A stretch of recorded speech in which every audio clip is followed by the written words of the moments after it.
Oklahoma. Paul, obviously a big-name opponent for Alabama. I'm not sure, by the way, if you win a bowl game, you get a nice trophy. I don't know if you call that a championship. But what's your sense on how ready the Tide are for a good performance off the heartbreak against Auburn? I think they're going to do well. I think they do remember Utah 5 years ago, Chris. But Alabama fans are a little different story. I think they're more concerned about what's happening out here.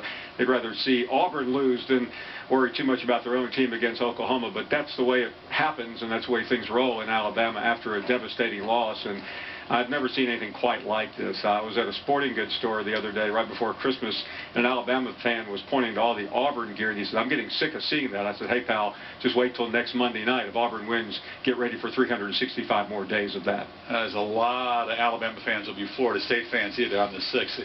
You're right, Paul. You bring up that heartbreaking loss, but trying to overcome that's a different kind of a loss to overcome. Alabama's defense in that game, of course, was run over by the Auburn ground game. Conventional wisdom was you couldn't be one-dimensional and beat Alabama. Well, the Tigers were.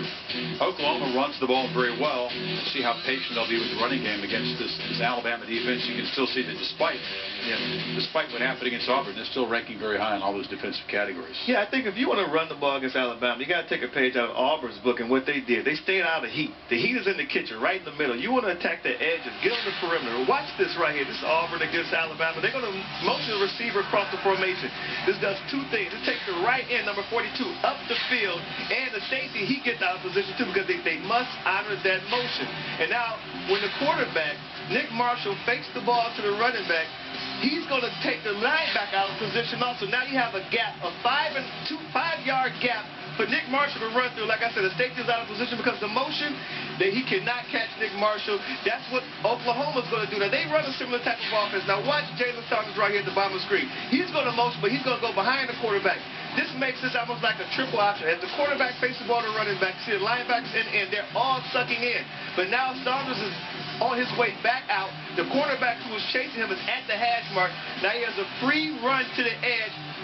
That's a little wrinkle that I think that Oklahoma adds to the offense. It's almost like a triple option, and I think that's going to affect Alabama. So you don't want to run the middle. You want to attack right off tackle or hit the edges, and I think that's what Oklahoma's going to have to do today if they're going to be effective running the ball against Alabama. Yeah, that's a great point. That unfortunately, they can't borrow Nick Marshall. and that speed that he presents and the awareness that the defense has of how quick he can be. I think it's going to be a long night for Oklahoma's offense, but I do think their defense can make this game competitive. I was very impressed with everything that they sustained on that side of the football, the injuries, that they just kept battling through that. A lot of young guys stepped up, and I think they're a confident defense coming into this game, and they have a big chip on their shoulder because they've been answering questions for a month. How do you match up with A.J. McCarron? How do you match up with Alabama? They'll show up with kind of an attitude about them that will allow them to be very, very competitive on that side of the ball. I just don't think they have the offense to win the game. McCarron is 36-3 as a starting quarterback. He's thrown 76 career touchdowns. But two things really jumped out at me. One, against ranked teams this year, he's thrown 10 touchdowns, 1 interception. And every bowl game he's played, he's never had an interception. He has not thrown an interception in a bowl game. I think that's the difference. McCarron, he beats Oklahoma. He's going to go over 10,000 yards in his career in that game tomorrow, and try to finish up 37-3. Wow. Going for a 37th win. Does it matter to you who plays quarterback, how the quarterbacks perform? Obviously is important, whether it's Bell or Knight, how they use it. I mean, Nick Saban just said they all have an ability to run the football, but it's so different. I mean, Knight is much quicker. Bell is so much stronger. He's like a tight end back there.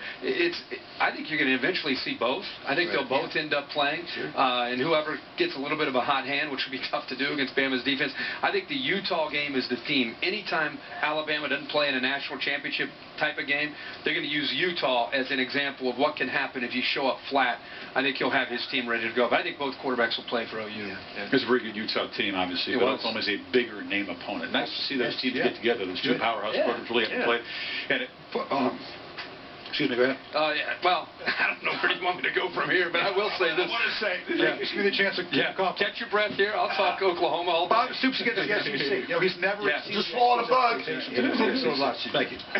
But Chris, the off-season comments, it is ironic. Oh, isn't it cool? It sounds those are not funny coaches. No. That's serious coaches. Serious coaches. And that'll add a little bit more incentive for Alabama. Yeah,